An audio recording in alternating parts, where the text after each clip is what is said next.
Greetings, everyone. Welcome to the Wolverine.com postgame show. We are live from Regents Field in Ann Arbor, as we are every Saturday after Michigan home games.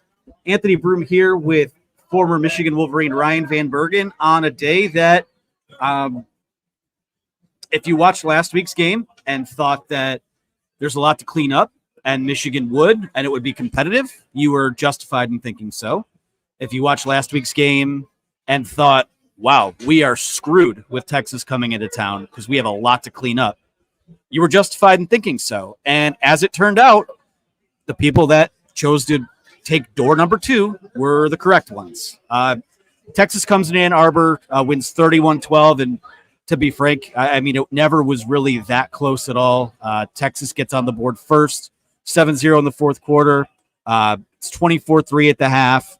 It's 31-6 after three quarters. And, yeah, Michigan technically won the fourth quarter if you're into things like that. But that was ugly. That was as ugly as it could have been. That was as alarming as I think it could have been. And not only is there a lot to clean up, I think there's a lot to be worried about now because that was distressing on a lot of fronts.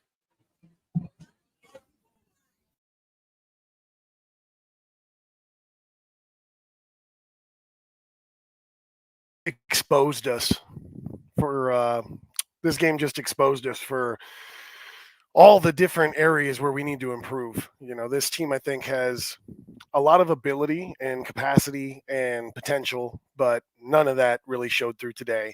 A bad day at the office, pretty much all around, except for maybe our kicker. And, you know, there's things to be learned, but I think it's kind of, we were on that spectrum of, are we reloading or are we resetting with the new staff and some of the players that we lost? And I think that this game was a clear answer that this is a real reset button. And for me, that just brings my expectations down a little bit, that we're not going to be playing national championship football in week 2 of the regular season this year. And it's not to say that we were supposed to be playing national championship football, but I do think that there was some expectation there. And now I think we kind of got to come back down to reality and realize that this team needs to develop an identity. This team needs to develop an entire offense and a scheme that's going to be successful.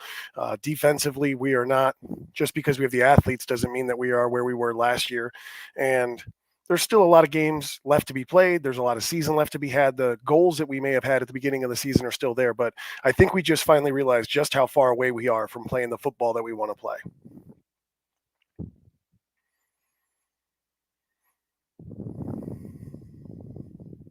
Muted here. I don't even really know where to start with this one. I think there's so much that was alarming about this game. I think it was, you know, right from the jump. What did we talk about last week? You know, this defense, in any scenario where Michigan was going to come out and win this football game, it was going to have to include the defense stepping up, keeping them in this game, playing complementary football. And right off the bat, I mean, credit where credit's due. I mean, Texas is an outstanding football team. Quinn Ewers, I thought, early in that game, at money on those third down situations. He's wiggling out of pressure. Let's call it what it is. I mean, Steve Sarkisian badly outcoached Sherrone and that Michigan staff today. Defensively, I mean, just no answers at all. You give up, 389 total yards. It could have been worse. I really think this could have been a name your score type of game for Texas, for Steve Sarkisian, if they wanted to do so. We talked about how the margin of error was going to be so limited. And this isn't a Wink Martindale loss. This isn't a Sherrone Moore loss. This isn't a David Warren loss. This is a team loss, and this is a program loss. And this is a loss where I think it illuminates just how much work there is in talent acquisition. Texas won today by 3 scores, whatever it was. Math is hard for me because it has better players on both sides of the ball, especially on offense. It's jarring how much better they are on offense. So, to me, I mean, we'll start with the defense today. That's the story of the game to me. Texas kind of just having their way with those guys. They definitely, it starts at the top, and we got outcoached. I think that needs to be said, and that's not a knock on Sherrone Moore. I still have a lot of faith in Sherrone Moore figuring things out, but just like I think the team needs an identity, I think as a head coach, he needs an identity. I do like Sherrone Moore, but something I think is a fair criticism is he seems to still have the play caller's mentality there on the sideline. He's stone-faced. He's non-emotional. He's non-enthusiastic. And part of that, I think, is him, but you've seen him post-game. Sherrone Moore is an emotional guy. And you can tell by the way that the players talk about him that Sherrone Moore is a guy that they relate to and that they care about and they have a lot of love for. And to me, granted, there wasn't a lot to be celebratory for today's game, but I just don't see it from Sherrone Moore. And I think it comes down. It trickles down from there. There wasn't a lot of enthusiasm. There wasn't much leadership. Yeah, there was tons of adversity that they faced. Texas is a good team, and I think they're going to be in contention when it's all said and done. But the enthusiasm from Sherrone Moore, the sideline presence from Sherrone Moore, I missed that today. And I feel like that, if I missed it as a fan, I feel like it missed it from the players, and I feel like it kind of trickled on down. I didn't feel like anybody was on. Not a single guy was on today. Defensively and specifically, I think you got to tip the cap to Steve Sarkisian and their offensive coordinator because they had a great game plan when they came in. Their rushing attack was pin and pull with the offensive lineman and make the defensive tackles chase from behind. We're going to nullify your best players, and we're going to do that by getting it out on the edge fast, throwing quick slants, the pin and pull run plays.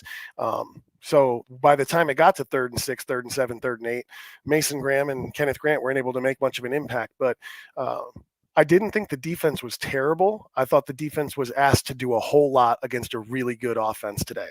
And I think defensively, when you're put into a position where their other team gets, I believe, 2 possessions in the first half, 1 in the second, but the 2 possessions in the first half started on the plus side of the 50.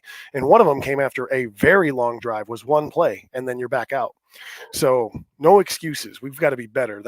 There's no question about it. But defensively, I think it's a little bit tilted because of how poor the offense was, and the offense, even being conservative, didn't help us with 3 turnovers. Yeah, and I think part of it too is there was never a scenario where Michigan wasn't going to win this game if they didn't completely own the trenches, right? And my eyeballs immediately goes there. Mason Graham had a couple plays. Kenneth Grant had a few plays in the game, but other than that, I thought that Texas offensive line was extremely physical. I thought that, again, Texas was down, 2-3 running backs. The fact that they were able to kind of run the ball the way they did was a little surprising. And again, when you turn it right back over to your offense and they're off the field 3 plays, 4 plays, 5 plays, 6 plays, whatever it is, it's you're kind of fighting an uphill battle there. So can we talk about a second for just the defensive line play, what you saw from those guys, and inconsistent day at the office, I think would be the way to put it for me. I don't know what the stats were, but there was an absence of a Josiah Stewart that we saw a whole lot of last week. The third down conversions, I believe they were 8 for 10 in the first half. And I don't know what they were in the second half, but in the first half, the ability to convert on 3rd down, and not just 3rd down, but 3rd and 5, 3rd and 6, 3rd and 7, was my biggest concern as we moved into halftime, because those are the times where you think these guys are going to get home. And I think Wink Martindale actually probably bet on these guys getting home because he showed a lot of pressure, but actually backed out of it quite often. And Quinn Ewers just looked comfortable. He was comfortable. He was in rhythm. He had all day. And I'm not trying to throw shade at our defensive tackles because I think they're outstanding. And so you get to have these high expectations for him. But to be honest, Kenneth Grant was not his best in pass rush today. Mason Graham, I think, had times and spurts where he played well, but Kenneth Grant did a lot of standing up against slide protection, forgot to continue to work forward and press the pocket. And I understand if you have a running mobile quarterback, someone who likes to scramble, maintaining your rush lane. But there was times where I thought I saw really high pad level and not enough collapsing of the pocket. And that's what you count on those 2 guys for. And it all works kind of simpatico, where if you have defensive tackles that are getting pressure up the middle, all of a sudden your edge rush becomes more dangerous and more consistent. So we were not getting any pressure with 4. And, when we finally did bring pressures, Quinn Ewers was delivering on-time balls that were being caught. So defensively, I feel like we played a good game against a pretty well-coached and, deep offense, if considering they had the injuries. Yeah, part of it too is I think the middle of the field is where you saw Texas kind of turn this game too. Gunnar Helm had 7 catches, 91 yards and a touchdown. Again, Michigan linebackers all off season.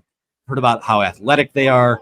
We've heard about how improved they could be at that spot. I didn't see a lot of discipline there, a lot of trickeration, a lot of misdirection from the Texas offense, kind of got those guys off balance there. Again, just it wasn't. It's one of those things where on rewatch you're going to have to go back and take a look at it. That defense. I think in the first quarter, Texas ran 18 plays to like maybe 4 or 5 for Michigan. Completely dominated time of possession early on in that game. And, for as much as we make fun of Fox for touchdown commercial, kickoff commercial, that was the most rest the Michigan defense had in the early stages of that game, which I think is telling. Any other takeaways defensively? Again, you take your hat off to Texas. I thought that Quinn Ewers was outstanding. I thought their running backs were good. I thought wide receivers, they did what they had to do to get the matchups they were looking for. Jair Hill was targeted quite a bit today. I assume the analytics are not going to be super nice to what his performance looked like. But what other takeaways do you have on defense? Because it's so tough to get a feel for what that actually was. I think probably in some ways better last week, in other ways a step backwards. So just overall thoughts on the defense and things you'd like to see cleaned up moving forward. I thought defensively we played pretty solid. It just wasn't good enough to keep them to get them off the field on third downs. I mean, to have 10 first downs in a first half, I'm not sure statistically what you typically have, but that's quite a few third down conversions. So we got them to third down regularly. It's just they were converting regularly, and that's the issue. We weren't able to get off the field, and not able to get off the field, not able to generate turnovers. That was another thing. When you have an offense that gives the ball up 3 times, it really helps your team if you can find a way to generate a turnover or a takeaway. And we were close. We were close on quite a few plays, but we never came away with the ball. And that would have been a game changer, just like it was for them the other direction. That game, I mean, before halftime takes such a drastic shift. You never want to place some emphasis on one play, but Loveland's catch to fumble that went from us potentially scoring points and going 2 for 1 after half to them now scoring a touchdown, and we take a knee before we go into the half. That was such a deflating play. And, defensively, I feel like we did as much as we could against a really good offense. Would like to see some more turnovers, would like to see some more pressure. I was concerned about the lack of pressure against a good offensive line, but that's the least of our concerns as a team.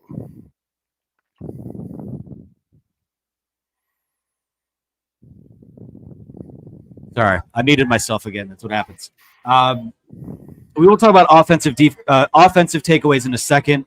We will also take fan questions at the end of the show. I don't know if there are any game balls to hand out today, but we'll do our best, so I guess start thinking about that. Before we do that, I want to shout out our sponsor for today's show over at myperfectfranchise.net. Are you ready to leave the corporate rat race for the American dream? Are you looking for a side hustle while working your current job? Are you wanting to diversify, build wealth, and or leave a legacy? Andy can help.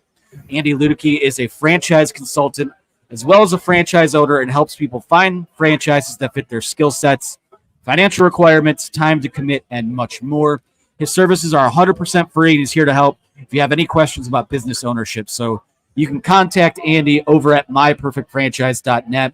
Contact him by phone at 404-973-9901. Shout out again to Andy and My Perfect Franchise for their sponsorship of our program. All right, let's get into offense, and there's a lot more to chew on here. That was about as big a step backward from last week. And last week wasn't great, but I think, like I said to start the show, it kind of confirmed a lot of the fears that people had coming into this game. Offensive line was inconsistent. You had running backs running right to the back of the guard, of the tackle. Davis Warren, really until they cut him loose late, which was you're already down 25. It's garbage time. You're just trying to get anything to hang your hat on going into next week's game when you play Arkansas State. That was a problem. And I think the biggest thing that, as good as Texas was on third down today, I think is as bad as Michigan was on third down. There are a couple plays with Alex Orji where, when he gets the ball in an empty backfield, that's just a play that it's just a wasted down on third down. I don't think they were very dynamic. I don't think they were very creative. And, in the middle stages of that game where Davis Warren wasn't playing well and you just needed a spark somewhere, if they can't find a way to get Alex Orji on the field in that set of circumstances, I mean, Davis Warren's your guy, and Alex Orji is what he is, a gadget guy or a change of pace. And even that, it's not much of a change of pace when everyone in the stadium knows that you're going to run the football. That was about as discouraging and sloppy an offensive effort as I could have imagined today. And it does change how I feel about the floor and the ceiling of this team, to be honest with you. I don't disagree. I think that the offense feels like it's on life support, and we weren't expecting it to be, I think, spectacular at the beginning of the season, but I don't think with fading vitals dying on the table is where we saw our offense, and that's exactly where we're at. This offense needs to develop an identity and figure out what they're going to do. And to me, it seems like they're trying really hard to be last year's offense, and that's just not who they are. They've got some good backs. They've got Khalil Mullings, who I still think didn't get enough of the first down touches. I think that he's your guy that you give the ball first on 1st and 10 between the tackles and get your 4, 5, 6 yards. And Donovan Edwards is more a guy you're going to get on the edge and get in different scenarios and situations. And they're both going to do well if they're set up for success. But if you put them in the wrong scenario, they're not going to produce for you. So I just think from the top down, we've got to get better. I mean, on the offensive line, we're not opening up enough gaps. There's very rarely is there a back that goes through the hole that's not had at least one contact at the line of scrimmage. You know, we saw a couple of runs where Donovan Edwards broke to the second level, Khalil Mullings got to the second level, but when I say couple, I mean 2, 3, 4. And this team is not last year's national championship team. They have literally almost no one back offensively to be now last year's national championship team. And they don't have to be a national championship team. That's another reason I'm kind of being optimistic as we come into this, because they don't have to be polished enough to beat Ohio State this week. They don't have to be polished enough to be the Big Ten champs, to go to a bowl game and contend. We would like to be there at the end of the year. And that's a long, long way away, both in terms of how far away the end of the year is and how good this team is. Because this team right now is middle of the pack Big Ten, the way that we played. And it has the potential to be better than that. Defensively, I know we can be better than that.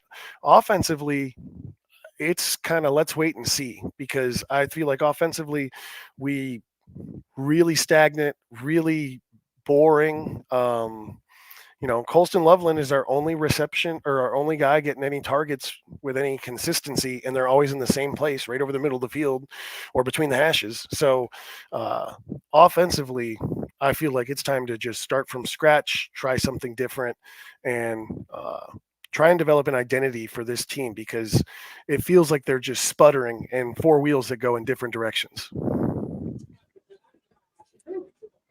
I have a comment here from a fellow named Need More Cowbell, who says, this season feels like a mulligan. There's not enough talent out there. And I'm not ready to call any season in week 2 a mulligan or a rebuilding year or a whatever it is. But I think you're dead on. I think this is a group that, because you played a game against Texas in week 2, there's not a whole lot of, like, you have to get yourself ready. And I know that Sherrone has a way that he wants to play. You know, he said, we will smash. We will be good up front on the offensive line. And I don't know that their personnel suggests they are either of those things right now. You know, they have to figure out what they are. They have to figure out what they want to be. And there's still time, but there's not a lot of time, because 2 weeks from now, you and I are going to be sitting here doing a post-game show after they play USC. And 2 weeks after that, it's going to be when they play Washington. And a couple weeks after that, they'll have played Oregon. You know, you've set a bar, and albeit a low bar now, but you need to figure out some sort of identity, something to hang your hat on, because like I said earlier, I mean, this isn't a Davis Warren issue. It's not a Donovan Edwards issue.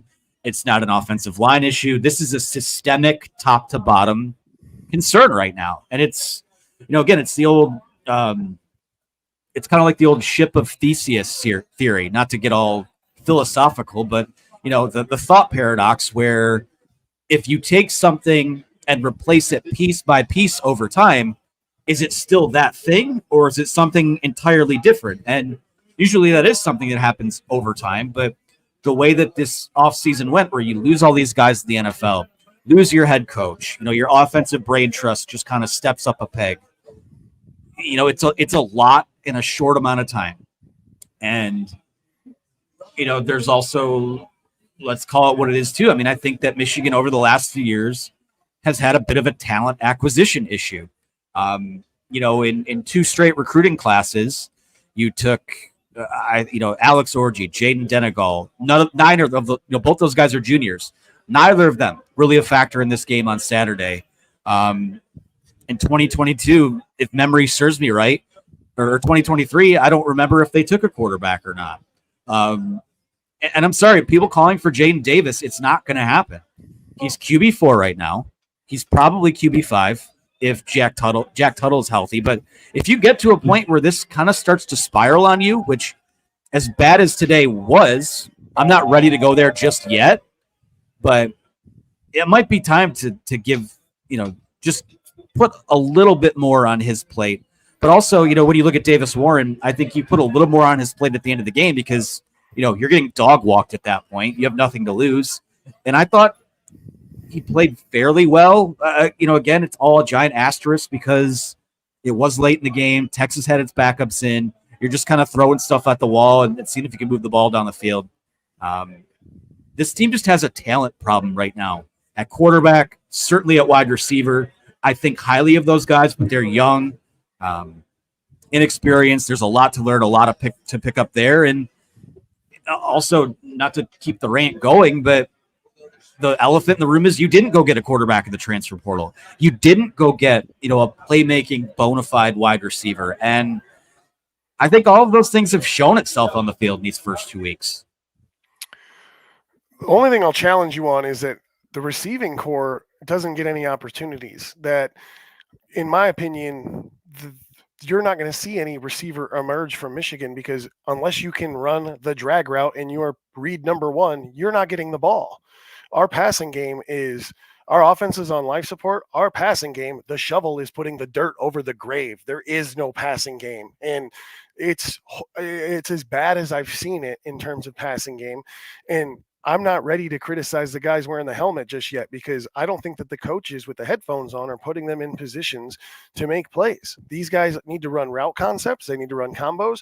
I mean, Colson Loveland is your first-round draft pick, maybe best tight end in the country, running a pretty simple read route on the safety there at the end on the last interception.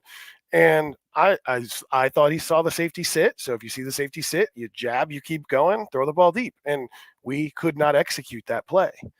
And to me, that's one of the biggest concerns is unless you're throwing the drag or you're throwing the out route, there's no offense. There's no passing offense. And I don't know that you could go get whoever you want at receiver, but if you don't throw them the ball and give them multiple opportunities, then there's no way it's going to help you. And I don't disagree with the targeting of a quarterback in the portal. That's something that has me scratching my head.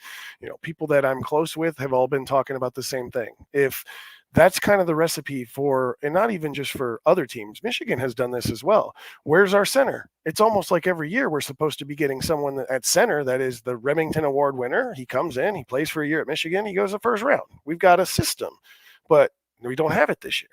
And that's something that I feel like we was overlooked. There was a gap. Someone missed something. But what I can't seem to figure out is what did we see? What happened in spring ball with the room of quarterbacks that we have that made our coaches go, we're good. We don't need anything else. This will do it. Because whatever they saw, I don't see. And I don't see the potential to see it at some point. I feel like we've seen their ceiling. It is unimpressive. What else do we have? It's hard to disagree with any of that. And again, I mean, you're not gonna apologize for playing longer than anyone else did last year. I think certainly you kind of missed the boat on the transfer portal when you're prepping for the college football playoff. You don't know what JJ McCarthy is going to do, and it's the truth too. Like JJ McCarthy did not know what he was going to do the night that Michigan won a national title. He gets the feedback he's looking for. He goes to the NFL, and this is something that, whatever this looks like the rest of the year, Sherrone Moore and Kirk Campbell are going to have to wear this because we talked to Kirk Campbell back at the Rose Bowl, and he spoke highly of those guys. I asked him straight up, do you guys think that McCarthy's successor is on the roster? And, he said that it was. He said that, a guy like Jaden Denegal, had made the biggest stride of anyone behind the scenes last year. And now he's what, QB3 at best. Again, probably QB4 if Jack Tuttle is able to come back healthy. So, I mean, it's kind of been the elephant in the room because, it is for as much as Davis Ward is a feel-good story, Pete's cancer in high school, senior season wiped out due to COVID.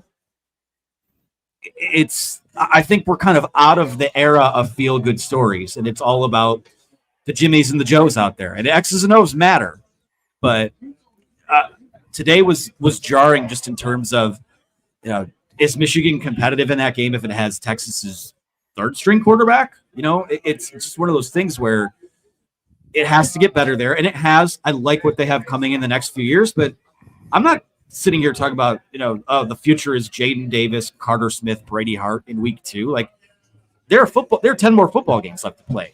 And these guys are, purported offensive minds. They got to figure it out because that will determine where the rest of this season goes.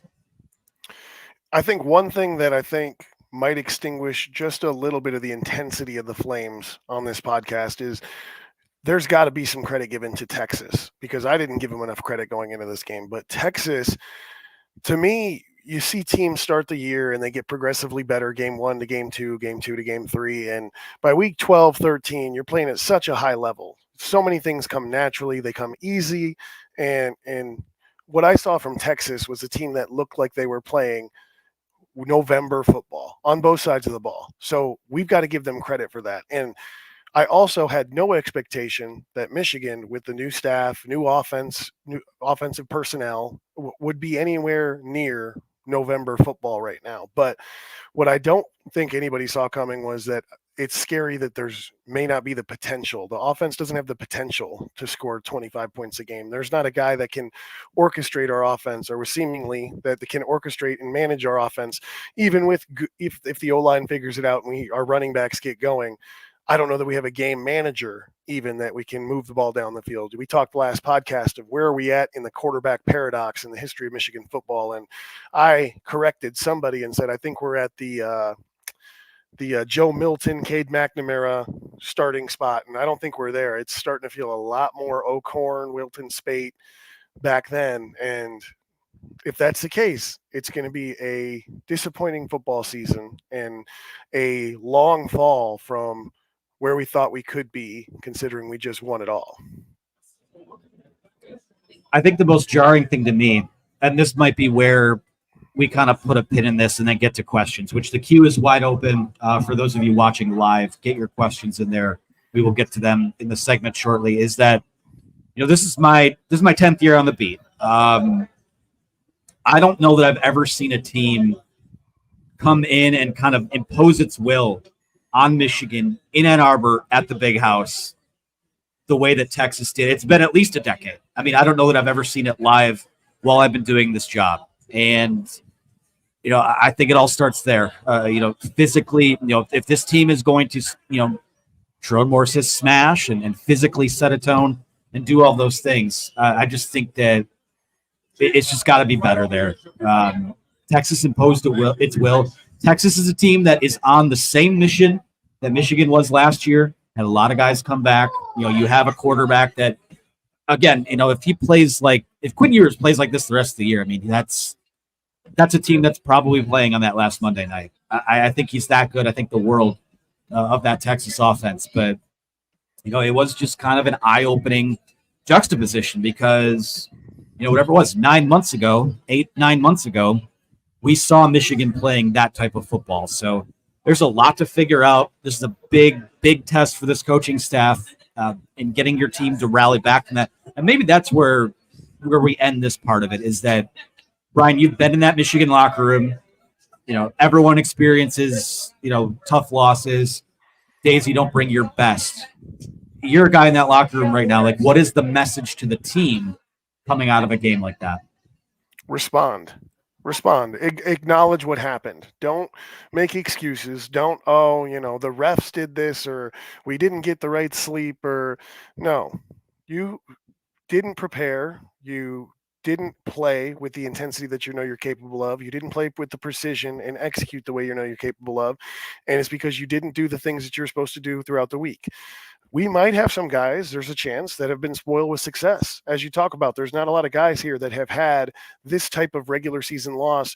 I don't know that these guys have had, any of them have had losses in September since they've been at Michigan in the last 3-4 years.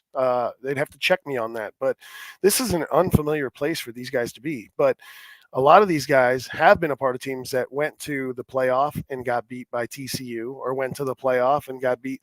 So these guys have experienced loss when they were expected to do more.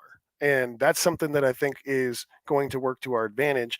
The real question that I have is where and who is going to provide the leadership. I think you got a good leader in Will Johnson. I think you got a good leader in Donovan Edwards, but you got to play and back it up with how you play. I thought he ran a little bit harder today. Donovan Edwards is not the problem today. We've talked on this podcast about what the issues may be, but I thought Donovan Edwards tried to break some tackles, tried to make some yards after contact, more so than we've seen him do in the past. But it just, again, wasn't there because of either blocking, play calling, or a combination of both. So it's bleak, but it's also got, I don't believe some of the things that I'm hearing about, oh, we're not talented enough. There's positions we're not talented enough, but overall, Michigan has enough talent to play good football teams and play them more competitively than we did today. Removes those 2 turnovers in the first half, and we are more competitive. We don't win this game, but we're more competitive with a team, like you said, that I think is truly in the top 5. Right now, we don't belong in the top 25. We're not playing like it, but we could end up there at the end of the year with this team that we have. Well, the schedule obviously provides a lot of opportunities to find a win that you can hang your hat on. Like we said, right now the focus is getting up off the mat. You have Arkansas State coming in next week. If you are a good football team, you'll blow the barn doors off of them, and you'll get yourself ready for USC, and we'll see what that looks like 2 weeks from now. I think that something I haven't seen through 2 weeks is, Jim Harbaugh teams had there was an unflappability. There was an attention to detail, especially these last 3 years, that a lot of these guys were a part of. How do you pull yourself up off the mat? Because you're right. I mean, they haven't – I don't think they've lost a September game since – was it the 29th? And obviously the COVID season started after September, but, 2019 when they went to Wisconsin, no one in this program has experienced a September loss in a long, long time. There was a lot of streaks that were snapped today. For me, I hadn't seen this team lose in person since the Citrus Bowl against Alabama. And I'm not flexing that. It's just I haven't seen a ton of it. They just went on a historic run where they were, 40-3 over a 3-year span. So it's a bit of new territory for a lot of these guys who have been through the highs. And now it's going to take an all hands on deck effort to get yourself out of it here. So any other final thoughts about the game before we move into questions? My thoughts are just, let's see where we go from here. I think that the expectation for us to be the best team in the Big Ten or anything like that, who cares what's going to happen by the end of the season? How much better can we be between now and even Arkansas State? Where can we go from here? Because in my opinion, we are so far behind of where we want to be playing football, the level that we want to play football at, that you've just got to see some improvements. Let's see someone emerge next week. Let's see defense get some turnovers next week. Let's see some more explosive plays on both sides of the football. Let's get back to playing good, fun football and with execution being a priority, because that's another thing that we saw a lot of that you didn't see from Texas that made us look rookie mode. But there's a lot of shifts, motions on our team that it felt like Davis Warren is, no, here, you're out further, or we look confused on defense when they shift their tight ends and we're not lined up.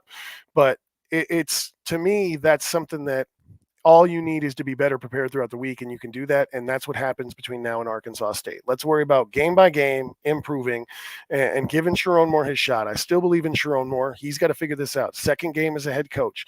Let's give him a second to get his feet wet and figure this team out. All right, let's move into our question and answer segment to close out our show this week. We'll start off with Michigan Go Blue 1234, who says, start Jack Tuttle as soon as he's healthy. And I'm going to put that fire out right now. I don't know what they're banking on Jack Tuttle in the next several weeks. I think that there's some kind of upper body injury that is preventing him We did get a go blue here from the fans here at Regents Field. I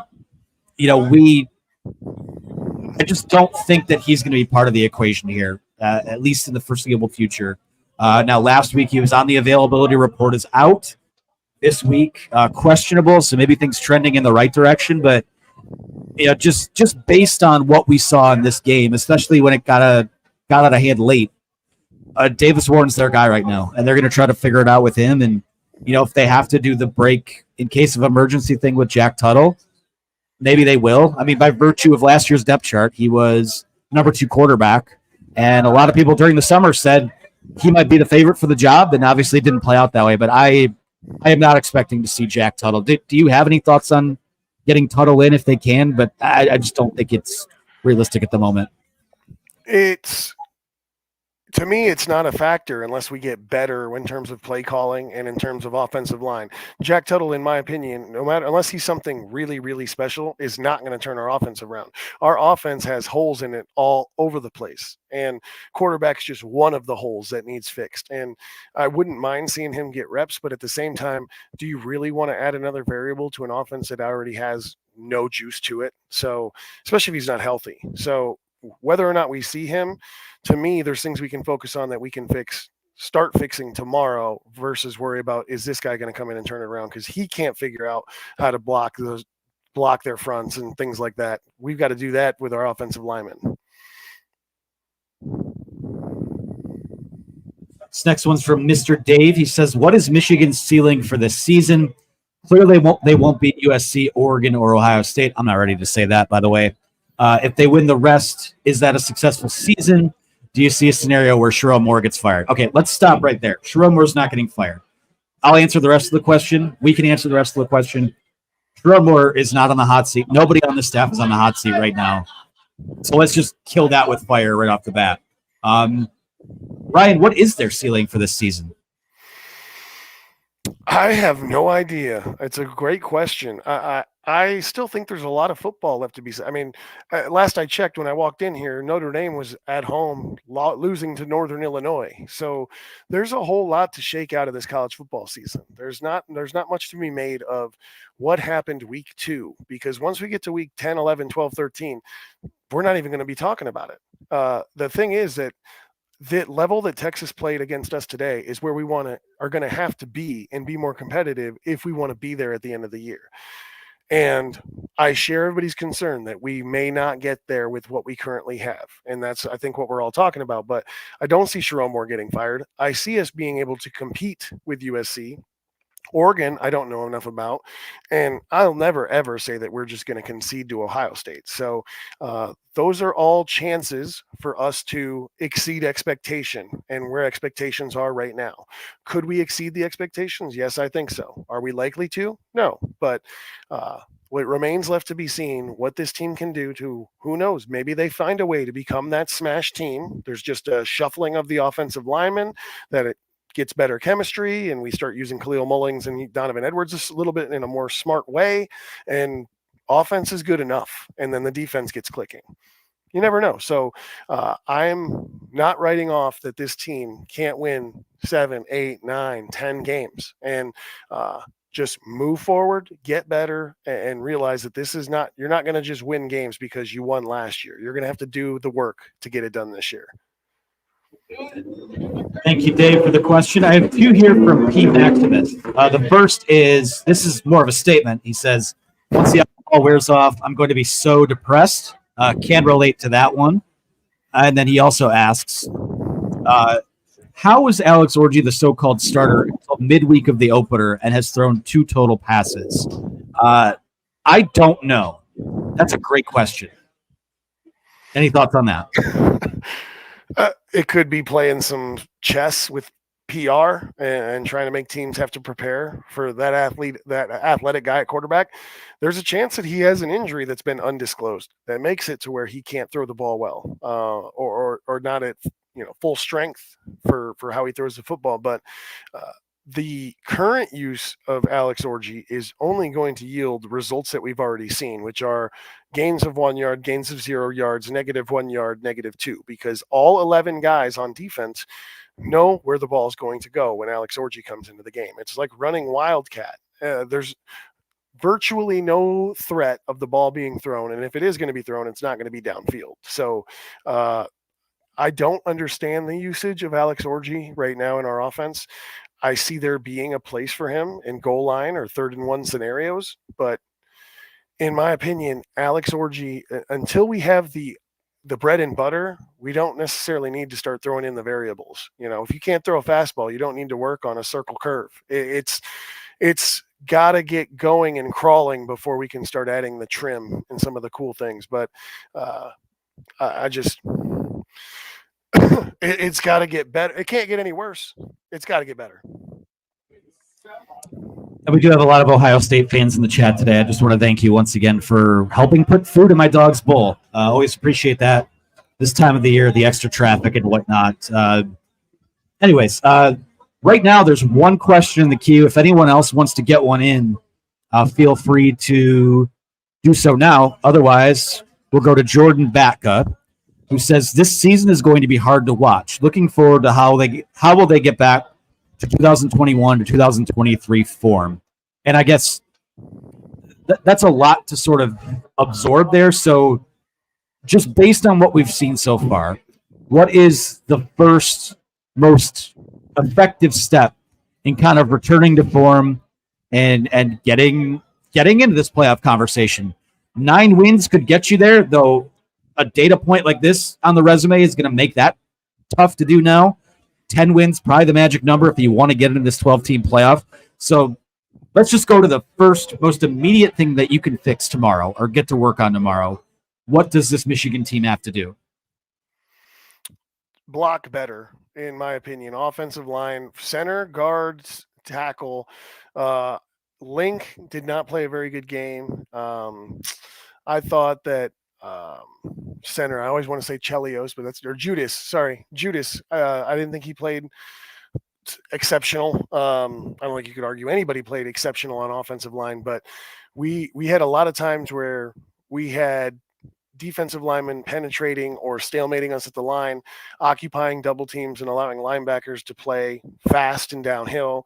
Our offensive line has got to be able to account for the front 7 better than they have currently through the first 2 games. And when you have a head coach that is an offensive line coach, and he's also come out to the media and said, we are a smash football team. That's our identity. That's who we're going to be.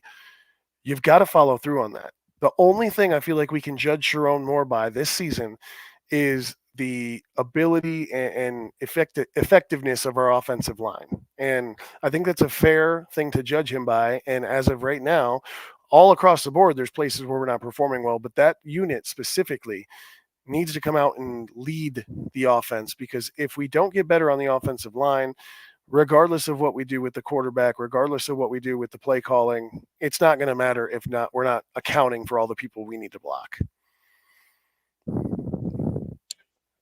I think that's fair. We'll go to this one from Day, a super chat here, who says, I see today as a result of being against NIL. Should have gone to the portal for a QB. Does Ward Manuel go if the season is a bust? Go blue. Again, another loaded question. Here's the thing I'll say is that they did kind of miss the boat on the winter transfer portal window because, and it's not an excuse, like they were still playing. They were preparing for a national title. But, by the time J.J. McCarthy makes his decision, options have kind of dried up out there. And I don't know. I mean, do you look around college football? I mean, can you say, and given what the data points of the first 2 weeks have been, I think you could say there'd be a lot of guys that would have been much better. But I think, to me, the issues that they're having on offense right now, like the QB is part of it. It's all symbiotic, right? But I just think it's the play calling needs to be better. Offensive line needs to be better. And yeah, I mean, I think that you just need more talent at that position. The thing about J.J. McCarthy, they had to listen to it for months when they're talking about the NFL draft and why he's not a top 10 pick or not a first rounder. He made the simple and basic stuff look incredibly easy. So easy that you can't even wrap your head around someone not making those plays.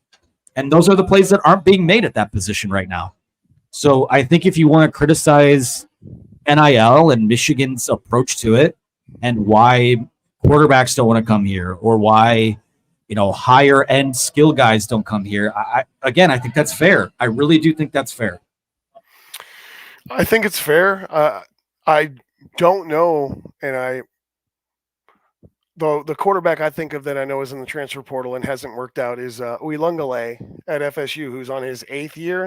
I think he's been playing since 2004. But he's now with FSU, and they started off 0-2 and lost to Boston College. So going to the transfer portal and getting you a highly touted QB1 isn't necessarily going to be the answer.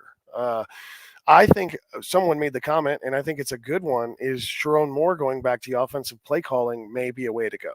I think that that's something that could juice this team up quickly, and something you talk about change tomorrow is get him involved at least in the play calling, because if you have a feel for your offensive line and what they like to block and what they like to block against, and you feel like you can call a game that suits your offensive line, the rest of the team, it'll be suitable for the rest of the team as well. So that's something that I think that they should consider.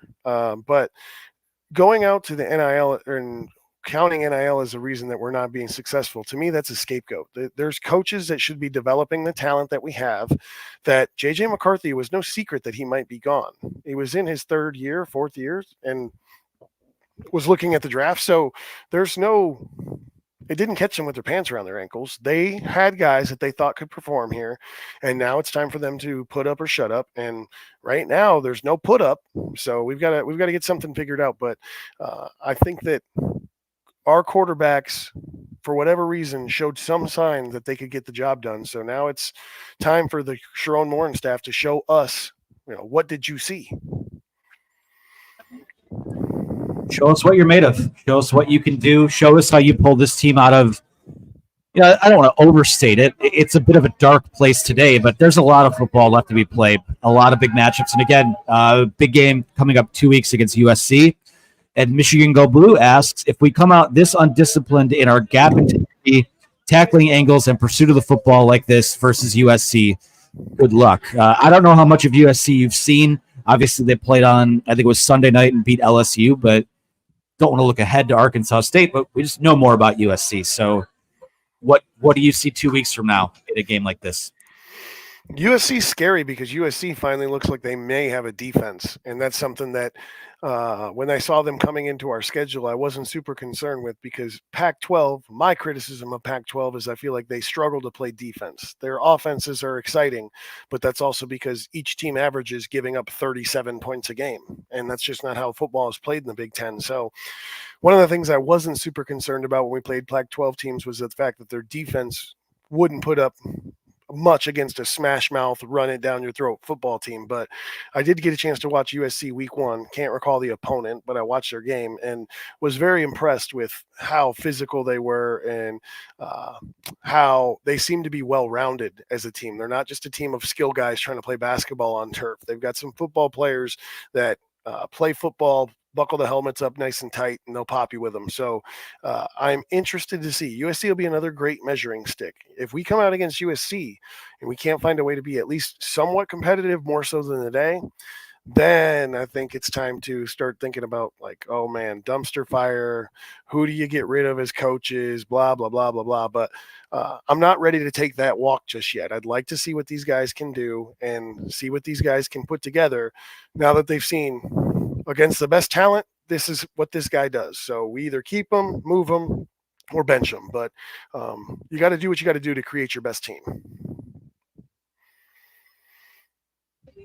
I'll read this one here by Readings by Dom because he was kind enough to pay $5 for it. He says, Santa Ono needs to fire Ward Manuel.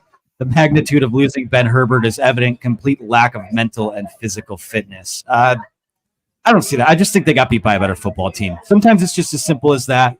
They didn't do enough to compete in this game, but mental fitness, physical fitness, I just think that's way overstating it there.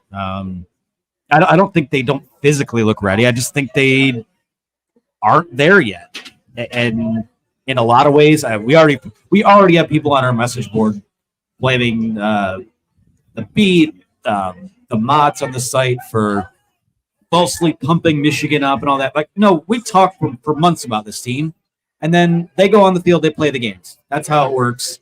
They don't look as good as I thought they would. Hand up, that's me admitting that. But, you know, at the end of the day, you got to strap it back on and get back to it next week and get back to it pretty much every 2 weeks this year when you've got a game that's but yeah, I'm not doing the I appreciate the sentiment, but we're not going to do that segment today either. So this might be where we close it out. Looks like the queue is clear here. Guys, thank you so much for watching. The kind folks here at Regents Field, thanks for sticking around. A lot of great Texas fans here, enjoying their victory as you should. A lot of Michigan fans have gone into opposing venues the last few years and completely taken over and blown teams out. So this is what the flip side of that is, unfortunately, for Michigan fans. So for Ryan Van Bergen, for our producer Megan behind the scenes, I'm Anthony Broome. Guys, thank you so much for joining us. Thanks for watching. Thanks for coming out. We'll talk to you again next week.